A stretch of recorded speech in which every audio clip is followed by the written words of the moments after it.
beautiful. Thank you so much. I appreciate.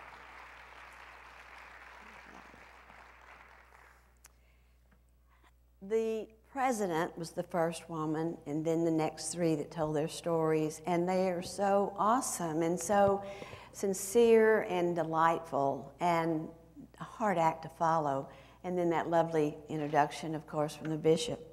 But he said, I'm passionate, and you'll know that in a few minutes, so we're getting right on with it. What I want to start out with is to bring you greetings from your neighbors in the one village we all share called Earth, because we all are on a global stage, whether we had planned it or not. Konnichiwa, and if you're by any chance Japanese or any other, please respond. I would love that. Jumbo. Sawadee-ka. Ni hao. Namaskar. Ciao. Salamat pagi. Hola. ¿Cómo está usted? And hi, y'all. I just have to throw that in just to round it out. You know, we really do all live in the same world that we share, and we impact each other every day. And I love this conference and what you're thinking about, the new dream, the new dream for the American woman. It's so precious and so perfect. And so you're going to have an outstanding day tomorrow, and I've been reading about all the great workshops and sessions and tracks that you'll be involved with. So I thought tonight I should set the global scene. Just, you know, here's the picture we all live in, and there are a few basics, classics, and things that I want to share that will never change, although we have to upgrade them and be more modern as we reach each decade. So I'm thinking vision. If you're having the American dream, you have to go beyond dreaming to the next steps, and I'm a big dreamer. So I want to talk about vision, whatever your vision might be, and let's play with that word for a few minutes. I love to do things where you can take each letter of the word and make it the first letter of something you want people to recall, because as being a teacher in the beginning, I always found that was effective. And at Heifer, I did the same thing, because I went in and I said, okay, passing on the gift is a beautiful concept when everybody receives their animal, their training, they've built the housing, they've planted the fodder, you know, they've thought of gender equity, they've elected leadership, they're taking charge of their lives. It's just a fantastic experience. But what is it that makes Heifer so unique? What makes it special? They said, well, do you want verbs? Do you want principles? I said, I don't want anything to be defined. I want you just to give me the word or the phrase that comes off the top of your mind. And I did this with our staff in 30 countries before it was over. It took us 6 months to go through the process. And we ended up with what we call cornerstones. And if you do know about Heifer, you know about cornerstones. And we talked in the beginning, I said, well, these are kind of things you believe in, your values, your principles, but it doesn't matter what we call them. They're our cornerstones of our mission and our work, and it's what you have told me works, not what I've told you as a CEO. You're teaching me, and we're all going to share this together. And naturally, I wanted them to fit passing on the gift. And so that's how we decided all of our cornerstones. And I have that information for you if you need it, because it's really exciting to hear what they came up with. So I'm going to take vision as you look at your vision and do the same thing today. Every decision you make in life, I challenge you to have 2 documents that you make reference to. And I do that to this day. First of all, what are your core values? I hear us talking about core values at the college. All these wonderful, exciting women in their journey and their core values came across in their words. So literally write it down. You don't have to do it right now, because then I'll think you're bored. But of course, I really can't see you, so you probably can write it down. But think about, if I have to write them down, I've got to really be conscious of it. I can't just say, you know, honesty, passion, faith, whatever. You write them down, and you'll think of some you want to add, but don't ever compromise them. So now you've got your list of core values. Next of all, what's important in your life? And this sounds so simple, but when you start doing it, you're going to find it's really informative. So is it family and faith and friends? You know, is it money, career? Is it what? Health? What are the most important things to you? Your community, obviously, your education. But write those down. Now, every time you have to make a significant decision, you look at those two documents. First of all, never compromise the core values. Second of all, is this decision going to move you toward what is really important in your life or away from it, perhaps? So now we've talked about our core values. The next one, important, what's important in your life. And now the senses. We're spelling vision. And let me tell you, when I started teaching, I even taught first grade because no one wanted to do it, because when I taught, we didn't have public kindergarten yet. So that was exciting. You didn't say line up. You had to explain that. And that's when we had 40 in the classroom, and, you know, oh my goodness. So I'm glad I did that then, because I didn't know any better. I thought it was great, and I learned a lot from them and how to manage. But we talked about the senses, and I know you know, probably learned them in kindergarten, or nowadays even preschool, pre-kindergarten. You know, you're seeing, you're smelling, of course, you're tasting, you're touching, you're hearing. But let me tell you, those are nice senses if we're blessed enough to have them. But we know they're not critical to being successful. It's just very convenient and helpful. Here are the really main 5 senses you need to have to be successful. And the first is sense of direction. Where are you going? What is it? The next is sense of pride. Not false pride, but pride in what you're doing, what you care about, those around you, the job, the work, your education, you know, pride in doing it properly and doing it well. And then there is the common sense. Use some common sense. And I tell you what, I see a lot of people out there that have forgotten that part, and you better keep it in mind. Another is sensitivity. Being sensitive to your coworkers, your family, other cultures, lots of things. You're going to need a lot of sensitivity, and it's going to really be important to you. And the final 5 senses that are critical is that sense of humor. You're just not going to be able to get through some situations without a good sense of humor. And I find that that is a good icebreaker in any culture. It will work, and it will keep your sanity, which will be very important for success. And then the next one is going to be, the next one I want you to talk about your I button. Now, I button, you know, what is that? Well, you know, people are always saying, I won't do that, or, you know, I can't do that, or no, we're going to talk about the I will. I will try, I will do, I will believe, I can. It's the I positive button. And you're going to have that very frequently, very often. I want to say one thing about what's important in life, and then I want to come back to the I button, the I positive button, and tell you this will be amazing to you, because when you've written down what's important to you and I've written down what's important to me, I decided, why don't I ask people that in about 30 countries? And so I did. And we had a global meeting, and we had representatives from those countries, and then I also sent the survey and asked them to just do it, not think about it, do it spontaneously. And so, you know, I'm talking to people that probably need food, clothing, housing.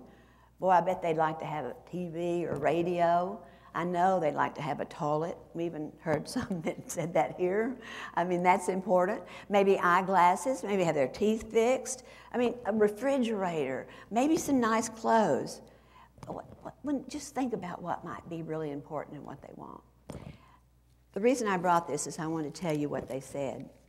And this is the top 10 in no particular order, but the top 10. And this is 200 people in 30 countries, all developing countries, by the way.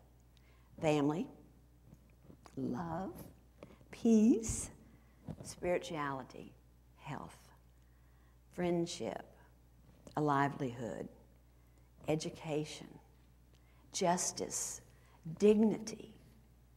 Now, you understand how blessed I am. I've been going around the world so far in 62 countries, sitting on the ground in a circle talking about the issues of peace and justice with these magnificent people that I've come to know. So doesn't that tell us where their priorities are, where their thinking is?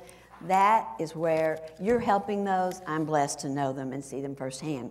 And then coming back to the I will, I can, I believe, my first trip around the world was quite interesting, because I'd never been around the world and I didn't know what to expect.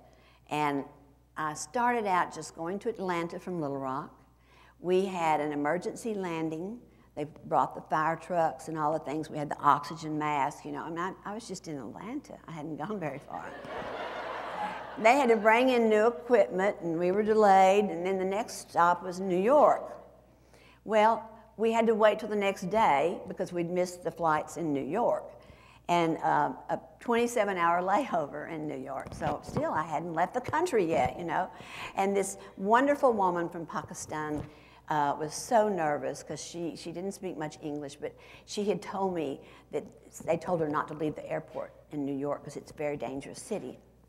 And I said, well, I think we're going to be good. We'll go, you know, in a taxi together, and they'll give us a coupon. And I was planning on. So they gave us a coupon for our meal, and of course we went in, and she ordered all these things that weren't on the coupon. So I had the privilege of buying her dinner, which was my honor. And then we went to the hotel, and I said, this is your room, it's my room. And I showed her, and I talked to her, here's my number, here's your phone. I will come for you in the morning and get you, take you to the airport and all. Oh, no, I want to sleep with you. I said, you know, I really appreciate that, but I need to rest, and I don't do well sleeping with strangers, but I really will promise you, you can trust me, believe in me. And okay. So I had a pretty nice sleep. Of course, you know, you don't get much time. They get you there late, and you have to get up early again. And so I went to the door to go out and to get her. You all, she was curled up sleeping by my door. Oh. So I'm glad no one strange has asked to sleep with me since then, because I'd probably do it, knowing what happened. But she was fine, and it had a great experience, and, you know, it was a good story. So, and then I got to Bangkok, and it was, I think I got into Delhi next. It doesn't matter. Bangkok was flooded, so I had a hard time dragging my suitcase to the Christian house where I was staying for about 3 blocks. And of course, my shoes were muddy, my suitcase was muddy, I was soaking wet, you know, and I hadn't even started my meetings or speaking with anybody yet. That's okay, you know, you dry up, you clean up, you go on. Went into Chiang Mai. They flew me up there. That's where our office was, and we were going out into the field to the projects from there. And went into only one hotel in Chiang Mai at that time, which changed a great deal. And we went in at the hotel, and Ni Wacha and Yot and the different ones say, we need to tell you something. And I said, okay. They said, we have a tradition.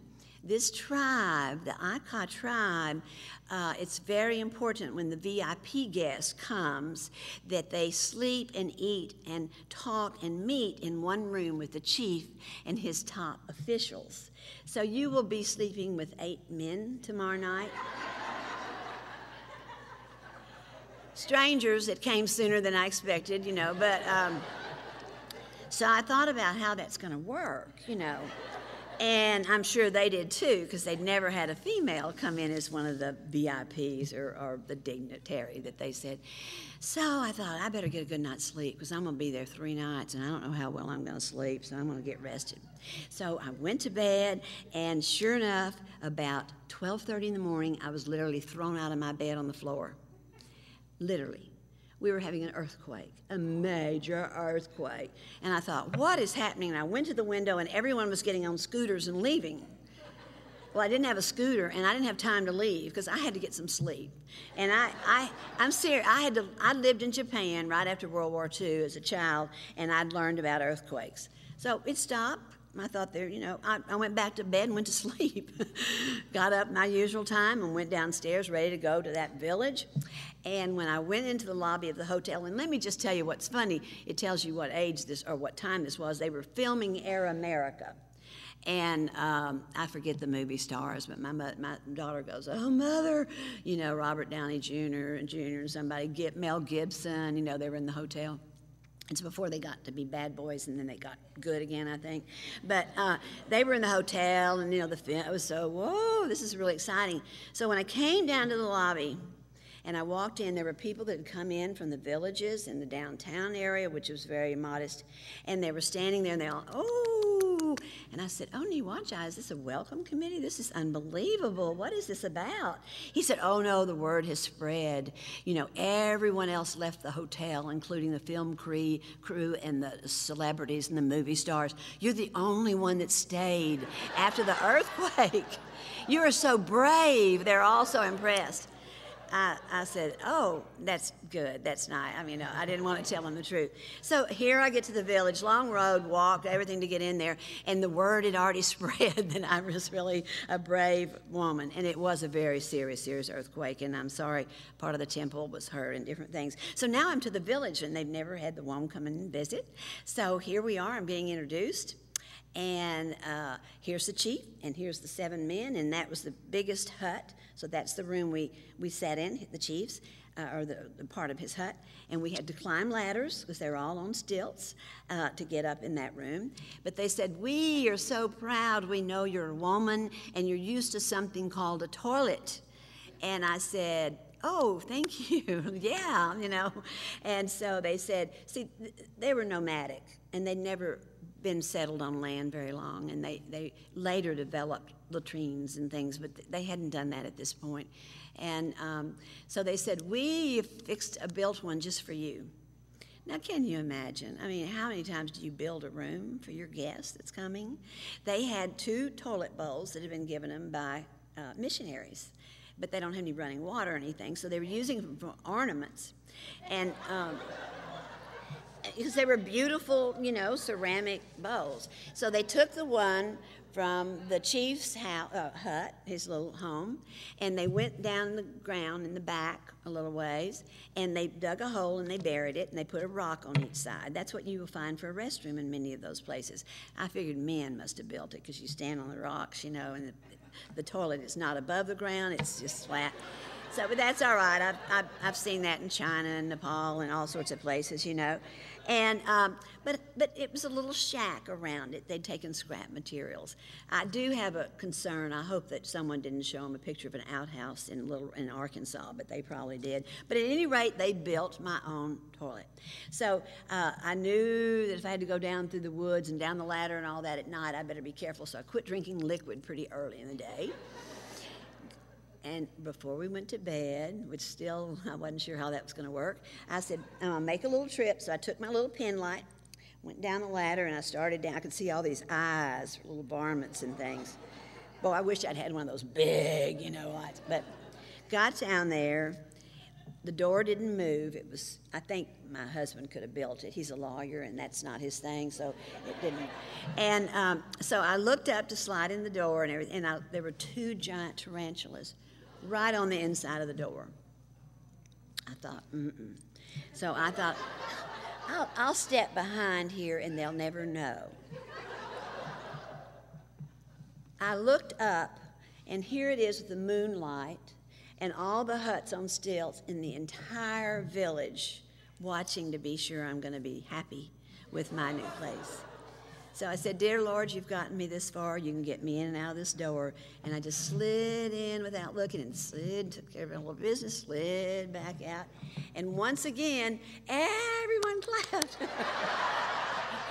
So this is my first village, and, you know, I'm brave, and I've gone to the bathroom with success, and everyone's happy. So, you know, just be appreciative. But my point in telling you that, the hospitality, the generosity of these people is fantastic, and I was so deeply touched by that. So what we ended up doing is meeting, eating, sleeping in that one room, and it was not difficult. The men didn't know what to do either, so I said, watch, I'll make it simple. I have a travel mask from the airplane. When I'm ready to sleep, I'll put it on.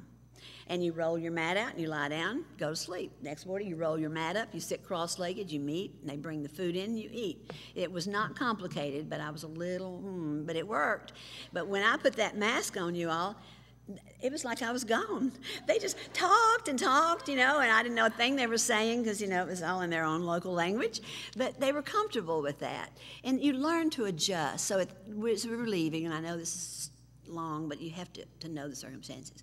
When we were ready to leave, and I'd been there 3 days, and by the way, the women always serve the men and their dignitary, and then whatever's left over, the women and children eat. Well, you know that wasn't thrilling for me, but you never bring things up that would be insulting or inappropriate. But I did ask the second night, can they come in after we eat and join us and talk? And so we did that. And they loved it that I was a woman boss. Oh, the women love that, you know. And the fact I was a mother, I mean, that they just thought it gave them self-esteem and excitement about that. And the men were respective, so it was working well. And so they'd say something and ask a question, and I'd say, well, yes, 2 children or whatever. And then they go, da-da-da-da-da-da-da. And then I'd say, yeah, and I did. And they watch, I would talk and talk and talk. And I thought, he's saying an awful lot for my little short answers. But, you know, maybe that's the language. What happened the very last day as I was leaving, and I said, thank you for this wonderful, wonderful experience. I'm proud of you. I hear some things you need to do. We'll work with you on that and as we go forward. Because I was there to really learn what they still needed. And he said, we have a gift for you. Oh, I said, you've given me a gift. You've given me your home. You've built my own water closet, or, you know, well, I used all the different words. And you brought food and dishes from the other places so we could have so much. Just being here, your hospitality has been the greatest gift. Oh, no, we have to. So he came out and he said, here is this. And he pulled up a little string with 3 bamboo things hanging down, little reeds. And he said, this is a very important tradition in the Aka tribe. This is called an ata. And when we're courting our sweetheart to get married, we take this bamboo reed and we carve it out and make it like a little thing they blow on, like a juice harp. And he said we'd go around under the hut of the one we're courting and play the little tune, and it's just for her. And he said, here's the one my grandfather used to court my grandmother. Here's the one that my father used to court my mother. And here's the one I used to court my wife. And we want you to have this. I said, you know, that is so beautiful, but I could never take that, your family heirloom, your history, but just the fact you shared it with me. Anyway, now Ma Chan said, you have to do this. It would be very insulting. So I had a little chain under my T-shirt or khaki shirt, and I pulled it out, and I said, this is so special, and it's not for me, it's for those donors that make it possible, the churches and the groups that really, I'm just lucky to tell you about it and help deliver the resources. This is for them, and I will wear it and share it with them. But I put it on this, and it will touch my heart wherever I'm going to speak. He said, oh, no, take it off. You know, and everybody got all excited, and I thought, oh, my goodness, what have I done? I'm being so cautious and wanted to do this right. And he ran in the other room, and he came back, and he had a little wooden tube. And he stuck them down in there, and he took a piece of paper, wadded up like a stopper. He said, we understand from Niwacha your life, earthquakes, you know, plane wrecks, almost being kidnapped. We think it'd be safer in here. That is what you experience when you go into these villages of these magnificent people that are so appreciative and so wonderful to even know what a blessing. So let's come back now quickly. I just had to tell you that one. It's a bit long, but it says so many things about the blessings that I have and that I see. Then the O and the N are left in our vision. O is stay open-minded. You have strong opinions, so do I, but stay open-minded until you listen and hear, and also be open to all opportunities. When I was on the cabinet of Parks and Tourism, this is Arkansas cabinet, Parks and Tourism and museums and all that, I wanted to keep my mind cooking, so I taught adults at night. I taught a motivational class, and I said, don't tell me where you're going to be, show me where you're going to be in 5 years. Draw a picture, sketch it, cut magazine pictures out, show me. Are you going to be sewing? Are you going to be in charge of a tailor shop? Are you going to be designing? What? And so the 3rd semester of that group, it was a very popular class. They said, okay, Joe Luck, we want to know where you're going to be in 5 years. And I said, oh, yeah, right. No, they said, we really do. We've had a lot of conversation. This is important to us. And I said, well, maybe after break. No, we need you to do it spontaneously. You're always telling us to tell you spontaneously. So I walked over to a flip chart, took a marker, and drew a picture of some women sitting in a circle on the ground. One had a baby. Chicken walking by, a little hut in the background, and a man walking by. And anyway, they said, where is that? And I said, you know, I don't know where it is. They said, well, is it Africa? Is it Latin America? Is it Asia? I said, I don't know where it is, but I want to be right there, making a difference. And I thought, wow, I surprised myself. So I told that story to Power Breakfast with women like your president of a college and utilities leaders and, you know, CEOs and all. And I said, ladies, we'd meet once a month to share ideas. I said, let me tell you what just happened, and I want to know where you're going to be in 5 years. So we chatted about it, and they said, well, what did you do? And I told them, I said, why did you draw that? I said, I don't know. I think I'm learning something about myself. That's where I want to be, in the rural villages. A headhunter 2 weeks later called his 5 contacts in Arkansas for CEO leadership positions, 3 females, because he was looking for a woman. 3 of those women had heard my story at breakfast. And he said, we're hiring someone at Heifer to work in the villages to help end hunger. They all said, oh, Joe Luck, immediately. Well, he called me and told me about it. I said, and how did you get my name? Oh, you came highly recommended. I just didn't have the heart to tell him I didn't have the requirements, because except management, that was the one on there I did. And I said, well, it's what I really want to do with my life, but I still have a son and daughter to finish college, and it would be a major, major cut in my salary, and I can't do that at this point. He said, oh, I'll tell my employers. He called me when they narrowed it from 4 to 40, and he said, they're coming to Little Rock, Arkansas, where the world headquarters is. They're going to interview, and they'd like to talk to you. And I said, Dick Irish, you don't have a female in your finals, and I live here. They don't even have to pay for a ticket, you know.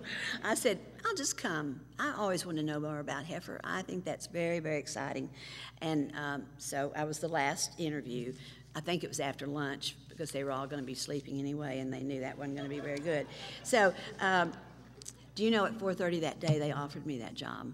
They realized they weren't looking for more veterinarians. I mean, they're looking for them for many positions, but not the CEO, veterinarians, animal specialists, people that have lived abroad, you know. They realized they needed someone to empower them, pull them together, raise money, you know, be their cheerleader, be the one that really could make things happen, and they saw the passion, and they knew that was important. So I went to then Governor Clinton, and I said, I'm sorry to resign. You're going to be president someday probably, and I'll miss that, but I found what I want to be when I grow up.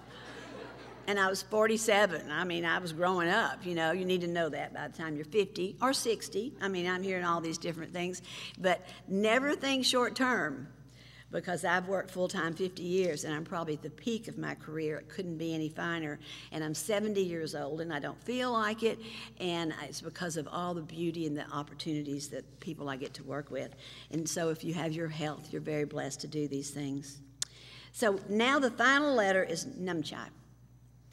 The bishop's been in Laos, and when I was there last, I walked in and everything was so dismal, not walked in, but in the community, everything was so dismal and gray and no color, and it was heartbreaking, the poverty, and I said, how do you select the first 6 families that receive the animals? Because they select them, they make the decisions, it's important that they own it, it's their idea, we don't drive it, they drive the decision. They said, well, you know, they have to have built their housing, planted the fodder, finished their training. It was going through the whole thing, and they have to have Numchai. And I said, whoa, wait, what is Numchai? And that interpreter worked and talked. He said, well, it translates exactly as living waters in the heart. And, you know, that touched me so deeply that that's part of the requirement. And so since then, everybody I've ever interviewed for a job, besides all the skills and the questions, I'd always want to know if they had Numchai.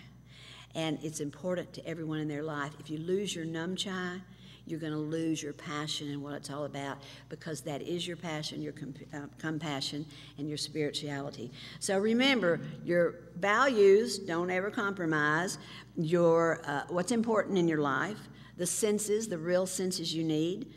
Your punch that I positive button, and I can, like I did with the village in Thailand, and remain open-minded and look at all opportunities, like I did, of course, when I had this chance to go to Heifer.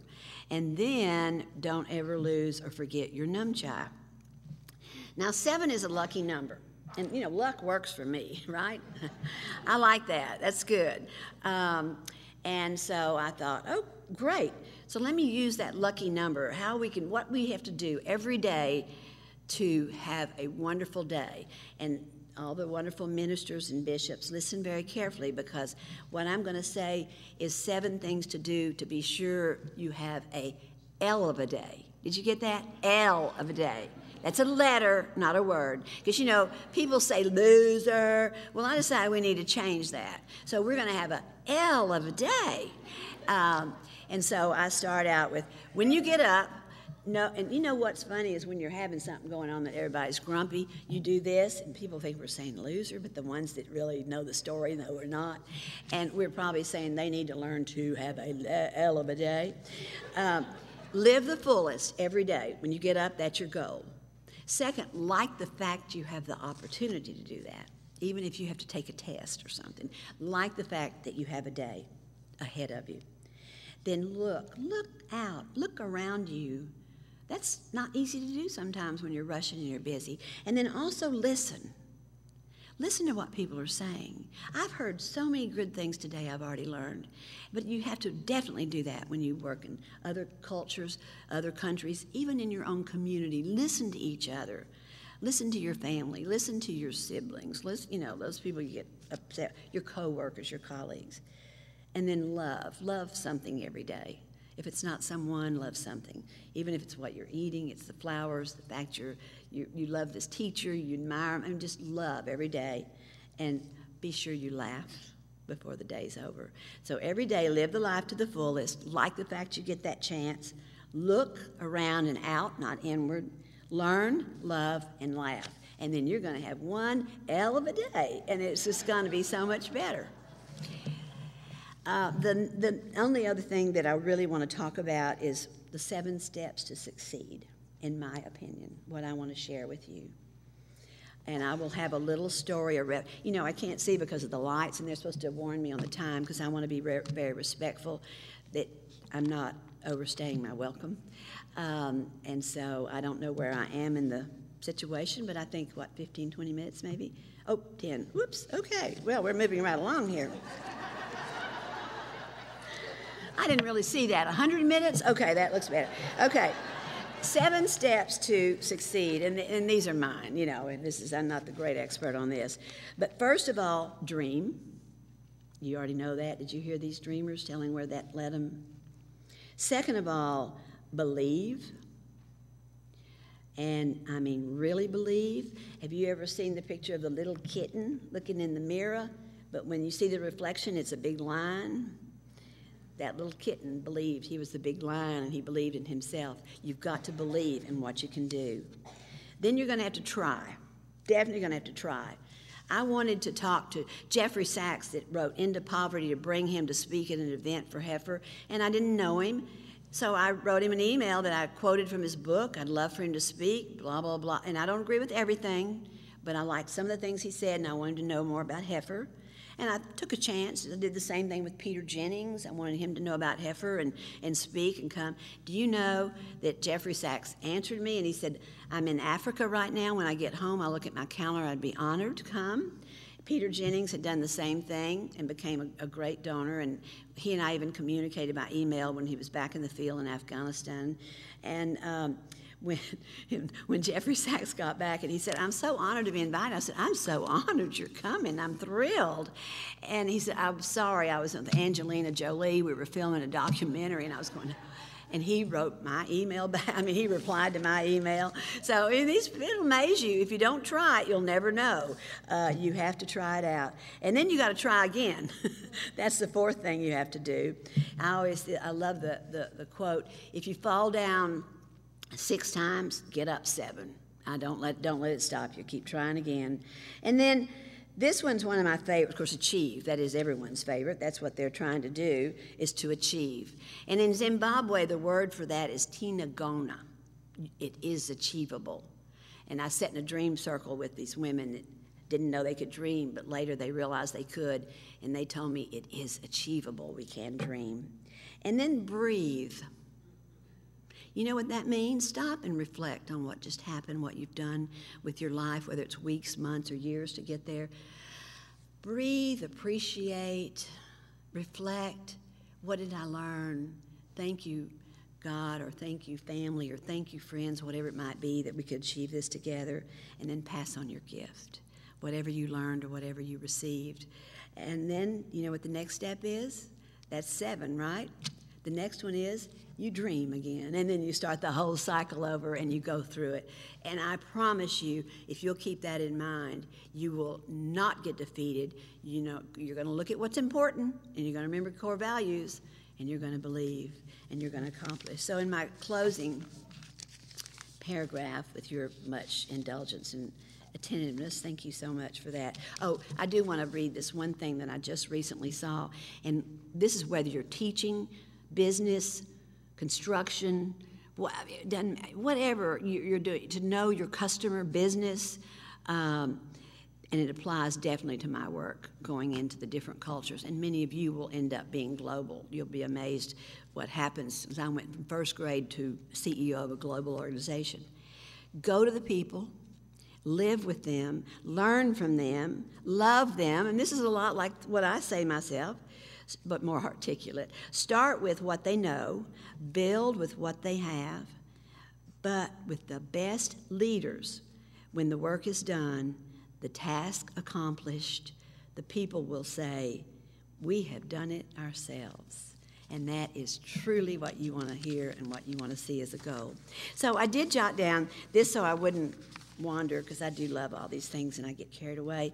But this sums up, because I've been telling you the stories, the opportunity, the love. I wish I could tell you many more, all that, and what happens when people give the resources and help support this great mission. So I jotted down, over the past 21 years, actually 22 years, I have traveled to more than 62 countries. I have slept on dirt floors, gone without bathing for several days, and prayed that none of the malaria-carrying mosquitoes would penetrate my bed netting. I have been shot at in Sniper Alley while running for cover in Sarajevo wearing a flak jacket, and running for cover, as I said. And then I have stayed in a remote village in Java on the side of an active volcano.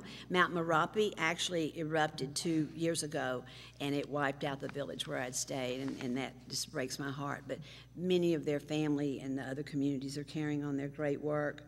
I survived the earthquake in Chiang Mai. I've been robbed in Bombay and Nairobi. Missed being hijacked on a plane in Burma, which is now Myanmar, just by 10 minutes. And then I have been searched at many military checkpoints throughout Africa, Asia, and Latin America. I have photographed a charging elephant whose raised trunk was coming right at us as the two gentlemen sat here talking Swahili. Our car had died, the motor had died. And I finally said, Jumbo, I think we need Jumbo. And she was getting closer and closer because we had stalled too close to her calf. And I was sticking out the top, just clicking pictures and all that. And they were working to get it going, and we finally took off. And they said, Joe, look, what were you thinking? And I thought, well, we're either going to be really badly damaged or I'm going to have the greatest photos you've ever seen. And I have some great photos. I really do on that one. And then at the very end, I just want to say that I have eaten. You have to appreciate this, because now when you go places, you're going to have to be very considerate and accept what they offer. I have eaten snake, yak cheese, that's good, rich but good, beetles, guinea pig, and fried goat's blood in 110 degrees with a tin roof on the top of the building we were in. And I've done all that with a smile and a thank you, because they offered me their best, their generosity, their beauty. Their thoughtfulness is unbelievable, and so you do that graciously. And I'm going to tell you, any of those little inconveniences pale in light of the joy that I've experienced on this wonderful, wonderful journey, which I'm continuing in many ways. So thank you for listening, and thank you for inviting me. I'm very honored to have been here today. Wish I could spend more time. I'm hoping to come back and really learn more about your community. Thank you so much.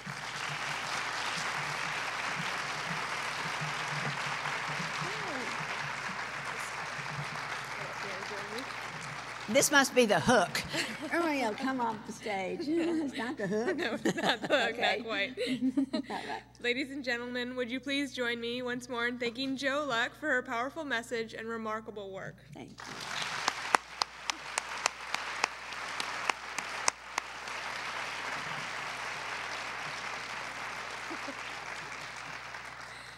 I'm pleased to tell you all that Jo Luck has offered to take a few questions from the audience this evening, and there are 2 ushers in the audience tonight with handheld microphones. If you would raise your hand, and we'll try and get through as many questions as possible. I know that every one of my faculty mentors would encourage me to take advantage of a moment like this. Okay. So while the ushers work to find our first few audience questions, I would like to jump in with a question of my own. Okay. What do you think is some of the most important work that we of the next generation can do for our communities? Thank you, and I will try to be brief because I know the time is short.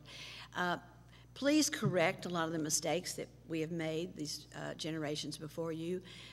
We've got to protect our natural resources. We're going to have to think about how we're going to all work together to not just end hunger for the poverty. How are we going to feed 9 to 10 billion people in 2050?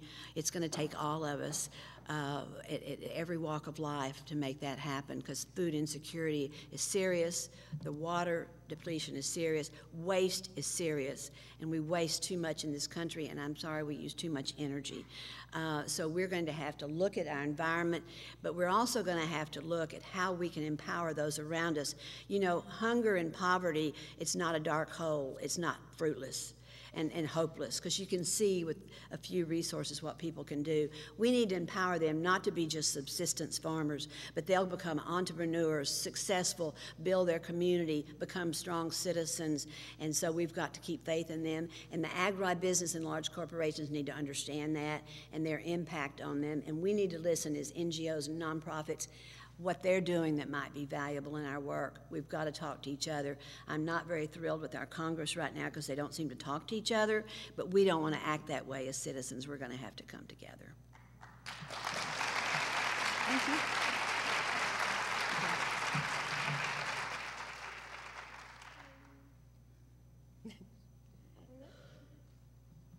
You see one? Hello. Okay. I was wondering if you could give any advice for being a female NGO. Going to some cultures, women aren't exactly, favored in leadership. To say the least. So, can you give some advice, how you dealt with some of the more misogynistic male leaders that you came across in your time spent? And sometimes you don't have to go very far. That's the interesting thing.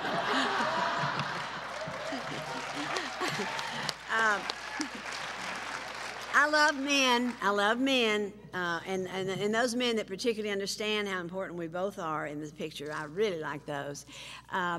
It's difficult, but I suggest don't be defensive, don't be obnoxious, don't be even resentful, don't show that. Now, if there's any injustice going on, don't tolerate that. But I'm just talking about the frustration. Earn your stripes. Let them become very dependent on you. See your skills, realize your value, and think what's important to them, and you will get them, you'll win them over, because I used to say, I don't deserve all these opportunities. I didn't go out there and demonstrate and burn my bra and do all that. But the women that did open some doors. So when I go through those doors, I make sure it's respectful, it is honest, it is true to my own core values, and I work so hard. I would never ask anyone to do something that I'm not willing to do myself. And you can really earn a lot of respect. And I'll say this one thing, but I hope it doesn't get written up. Now I'm making everyone nervous, like having a hell of a day. But to keep a sense of humor, I used to tell some of the women that frustrated, I said, just be nice, do your work. People know who's really doing it until they retire or die, and then move in. But you got to remember, I've worked 50 years, so, when I taught, when your pregnancy started showing, you had to leave the classroom. You weren't even allowed to teach. It's just things like that. So never give up. Be patient, but be dignified, and be proud of yourself and be professional. Any other questions? Oh, we have over to your left. Okay. You mentioned about vision, and it tied into the previous question about the future and where things are going. In your experiences, where have you seen organizations like the Grameen Bank or Kiva or Acumen Fund, where is microfinancing playing a role in the lives of women and really helping to alleviate poverty, and where do you see that particular model actually doing good work in the future? It is a critical model. And when I say stay focused on what you can do, or make sure we stay focused on our mission, that means work with people that do the microcredit lending. You know, work with the ones that come in and provide the wells and the water and help people. Work with those that talk about AIDS, HIV, and partner with people, because full development is not just one piece of that. Even we work with Habitat, like in Uganda, they have to pay maybe $1 a month or whatever it is for their home, of course, so that they own it and they're dignified. Well, to get that income, we provide the animals so they can sell the milk and pay it. So work together in a team effort. But I don't know, I'm sure you must be aware, you sound very knowledgeable, that the people in the poverty level that take loans pay back better than people in this country, and I'm talking about before the economy got shaky. And women pay back 98%. I mean, bankers here would drool to think that their loans got paid back. They're so successful. Now, the Grameen Bank, you know, was one of those very first ones, and I know Muhammad Yunus quite well. But we even do some of that. Like in India, you can't take your money out, so we put it in an account so that they can loan money and select. So you need both. But what I always say about Heifer, even though we call it the gift and pass on the gift, it's a living loan. When they had the first big summit for the microcredit and talking about all these things, Sam Daly Harris put it together, and I know him as well. And I said, we're sending a delegation. He said, oh, good. And I said, you know, we're in the business of microcredit. He said, no, you're not. I said, yes, we are. These are living loans. So I didn't go. I had a conflict. So my team would call back and say, oh, my goodness, they just showed a clip of the first woman that got a loan. She bought a goat. Oh, no, now the next one bought a pig. Oh, this one bought a cow, you know, showing what they do with their loans. And they said, we're just waiting on a water buffalo. So it is a living loan, but it's not directly the same, and we do partner with those. Access to money is very difficult when you don't have land for collateral, anything, but a lot of people are working to improve that, and I'm so grateful. We have another one down here. Okay.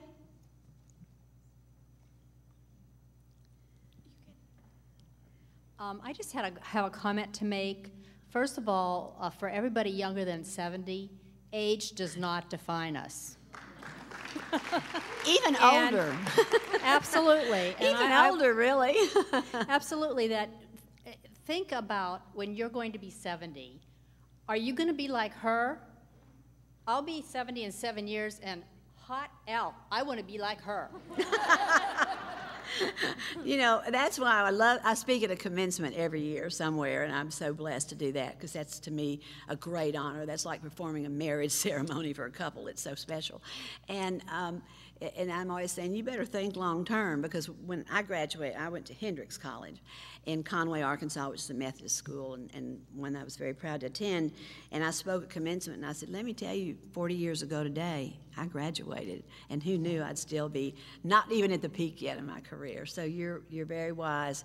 We're living longer if we take care of ourselves and care about something in this world. If you can care about your work, I hope that for you so much. But even if it's not your passion, do something with your own time for your passion, and you will live longer and stay younger.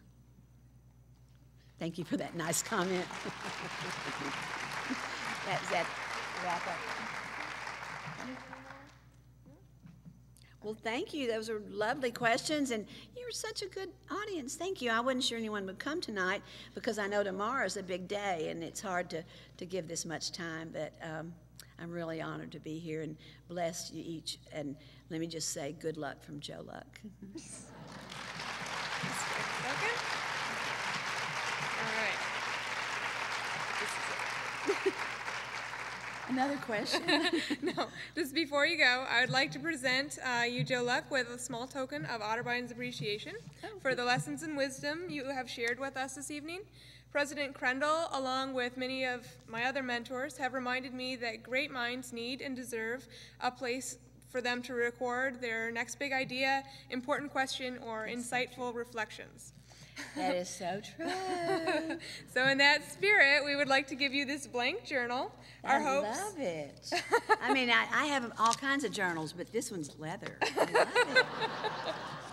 I will need it because I'm now working around the world again at the World Fish Center, Malaysia and Bangladesh and places, so I need a new journal. Okay. Thank you so much. Well, whenever you use it, I hope that you remember Otterbein and the countless dreams, ideas, and hopes that you helped to inspire this weekend. So thank you so much. And if you would all join me in thanking her one more time. Thank you. You're so sweet. You're very sweet. Thank you. Are you going to take me off or do I just go? No, I'll take you off just a second. Are you going to say something else? Yes. Oh, I've said goodbye 3 times. It's okay. She is a persistent woman. Good for you.